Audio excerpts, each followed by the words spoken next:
Assalamualaikum warahmatullahi wabarakatuh. Perkenalkan, kami dari kelompok 1, 10 MIPA 4, SMA Negeri 1 Ngawi yang beranggotakan Claudia Puspa Givayana, absen 10, Dita Ais Pramudia, absen 12, Fitri Malva Nur Khadisyah, absen 18.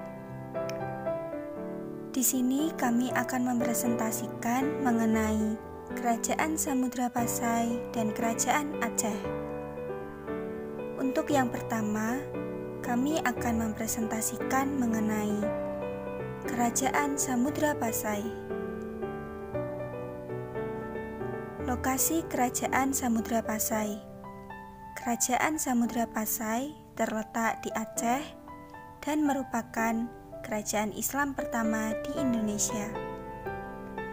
Kerajaan ini didirikan oleh Meu Rahsilu pada tahun 1267 Masehi. Proses masuknya agama Islam. Proses masuknya agama Islam di Kerajaan Samudra Pasai disebabkan oleh beberapa faktor, yaitu perdagangan, perkawinan yang terjadi oleh bangsa Arab dan keluarga kerajaan Samudra Pasai.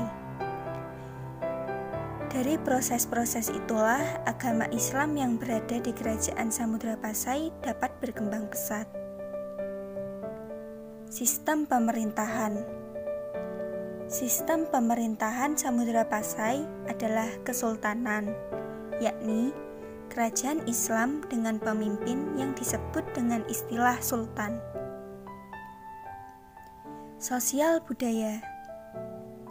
Kehidupan sosial masyarakat kerajaan Samudra Pasai adalah menurut aturan dan hukum Islam. Banyak persamaan dengan kehidupan sosial masyarakat Mesir dan Arab. Sebab itulah kerajaan Samudra Pasai dan Aceh dikenal dengan sebutan sebagai Serambi Mekah.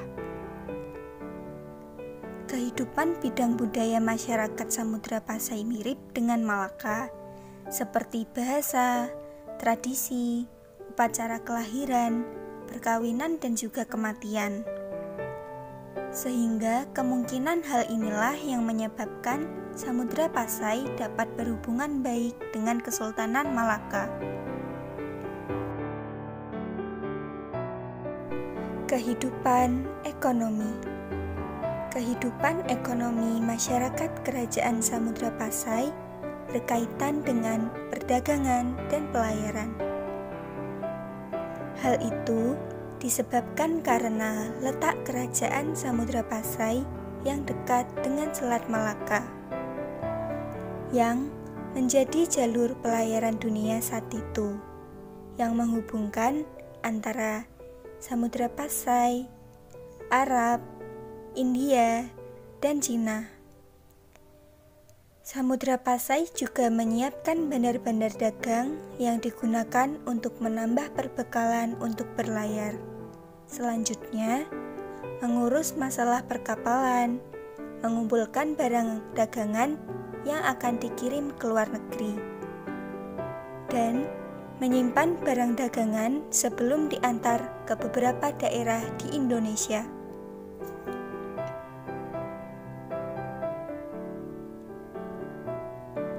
Akhir Kerajaan Samudra Pasai. Kerajaan Samudra Pasai runtuh karena faktor internal. 1.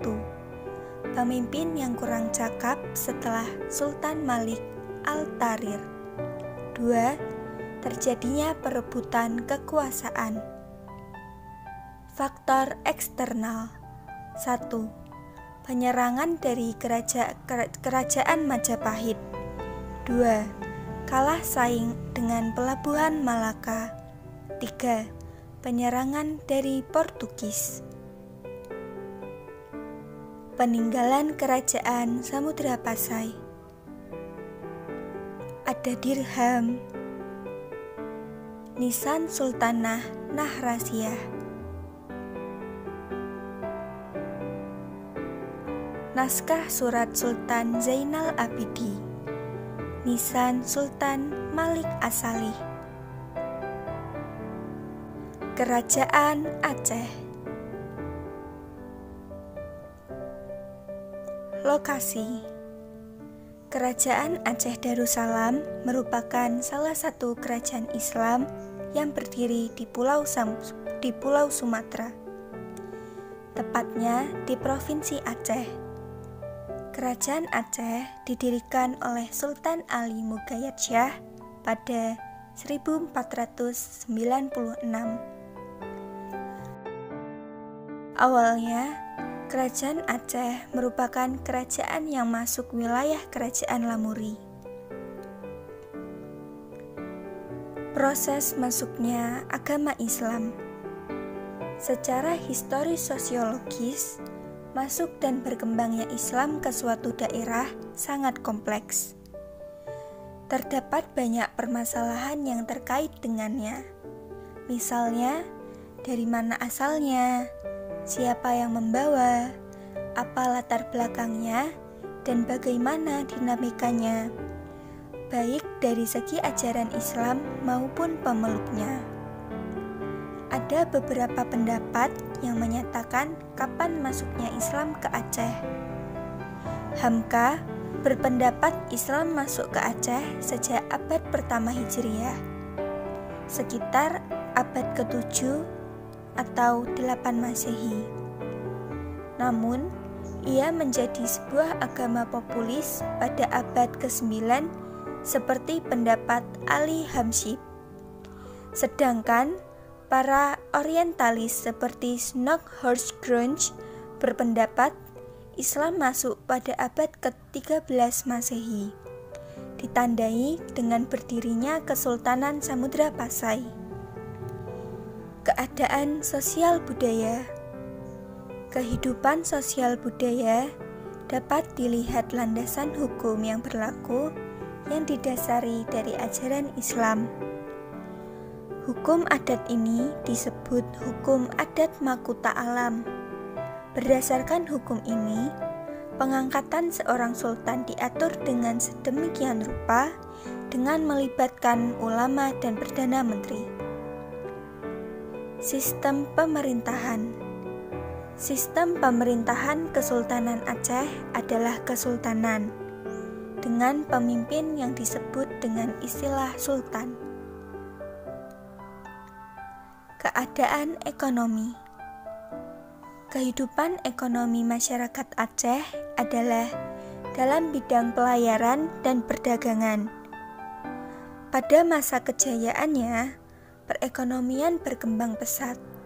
Penguasaan Aceh atas daerah-daerah pantai barat dan timur Sumatera banyak menghasilkan lada. Sementara itu, Semenanjung Malaka banyak menghasilkan lada dan timah. Hasil bumi dan alam menjadi bahan ekspor yang penting bagi Aceh, sehingga perekonomian Aceh maju dengan pesat. Akhir kerajaan. Kematian Sultan Iskandar Muda pada tahun 1630. Setelah kematian tersebut, tidak ada lagi raja yang berhasil mengendalikan wilayah kerajaan Aceh yang sangat luas tersebut. Selama kurang lebih 4 abad, kerajaan Aceh berkuasa. Akhirnya mengalami keruntuhan pada awal abad ke-20 karena berhasil dikuasai oleh bangsa Belanda. Peninggalan Kerajaan Aceh. Ada Masjid Raya Baitur Rahman, Taman Sari Gunungan, Masjid Tua Indrapuri, Benteng Indra Patra. Terima kasih untuk semua yang telah menonton presentasi ini. Jangan lupa like-nya ya. Assalamualaikum warahmatullahi wabarakatuh.